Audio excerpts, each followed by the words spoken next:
संभल के चंदौसी में मिली रानी की बावड़ी में खुदाई का काम तेजी से जारी है। यहाँ मशीनों से खुदाई नहीं की जा रही है, बल्कि इंसानों द्वारा हो रही है खुदाई। इसकी वजह है कि खुदाई में किसी भी दीवार को कोई हानि न पहुंचे। इस बीच नगर पालिका के अधिकारी ने क्या कुछ कहा, सुनिए। अभी तक तो हम अपने स्टाफ से ही खुदाई करवा रहे थे, पालिका के कर्मचारियों से ही, लेकिन लगा मुझे कि यह लोग जो उतने एक्सपर्ट नहीं हैं, क्योंकि हमारे कर्मचारी तो सफाई करने वाले हैं और ये तो मलबा उठा करके फेंकना है, ये ज़्यादा जो है भारी काम है। ये चेयरमैन साहब व्यवस्था किए हैं कि यहाँ पर किसी यही मई गाँव में कोई है, वो ठेका दे दिए हैं और उनकी देख रेख है, उनके लेबर काम कर रहे हैं। बाकी हमारी नगर पालिका की टीम, हम लोग खुद पीएससी वहाँ रहती है और एएसआई डिपार्टमेंट के लोग भी जो है मतलब आकर के समय समय पर अपना अध्ययन कर रहे हैं और बाकी रेवेन्यू विभाग से भी मतलब लेखपाल महोदय आकर के जो है देखभाल कर रहे हैं। तो इस तरीके से हम लोग का ये आज सिलसिला 10वां दिन तक चला और अभी भी जारी रहेगा। थोड़ा सा टाइम इसलिए लग रहा है कि अभी ऊपर तो हम मिट्टी उठा लिए, अब नीचे जो है पक्का स्ट्रक्चर है, उन्हें अगर हम मशीन, ट्रैक्टर जैसे भी कुछ भी लगाते हैं तो वो डैमेज, क्षतिग्रस्त हो सकते हैं। तो जिनको सेफ रखने के कारण हम लोग जो है लेबर से ही मैन्युअली जो है फावड़ा से खोद करके और तसले में जो है उसको उठा करके बाहर आ रहा है, फिर बाहर से जो ट्रैक्टर पर लोड होकर के अन्यत्र जगह जा रहा है, डंप हो रहा है।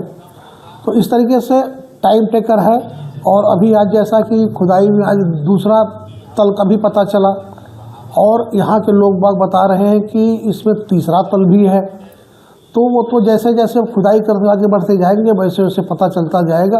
अब ये खुदाई पूर्ण होने के बाद ही कहा जा सकता है कि कब तक चलेगा, क्या होगा, वरना अभी कुछ अनुमान लगाना उचित नहीं है।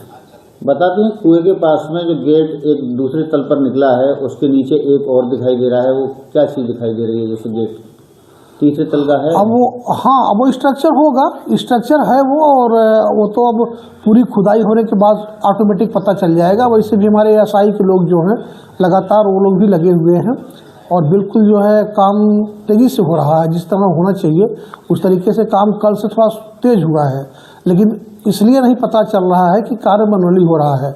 वही अगर जेसीबी से खोदनी होती तो अब तक तो उतने जगह को हम पूरा तालाब बना दिए होते अब तक, लेकिन फावड़ा तसली से कितना हम आगे बढ़ सकते हैं।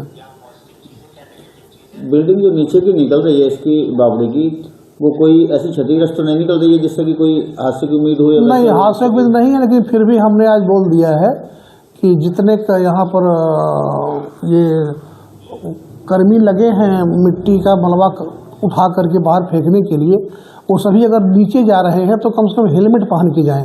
हमारे विभाग में जो कर्मचारियों को हेलमेट बांटे जाते हैं तो इसे हेलमेट हमारे पास और जो एक्स्ट्रा है तो वो हेलमेट पहन के नीचे जाएंगे तो सपोज दैट अगर कोई अनहैप्पीनेस कुछ होता है तो सर सुरक्षित रहेगा, तो सुरक्षित वो रहेंगे।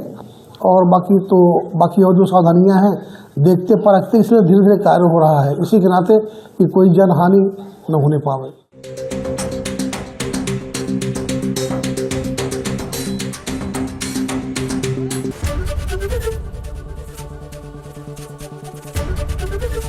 एबीपी गंगा, खबर आपकी, जुबान आपकी।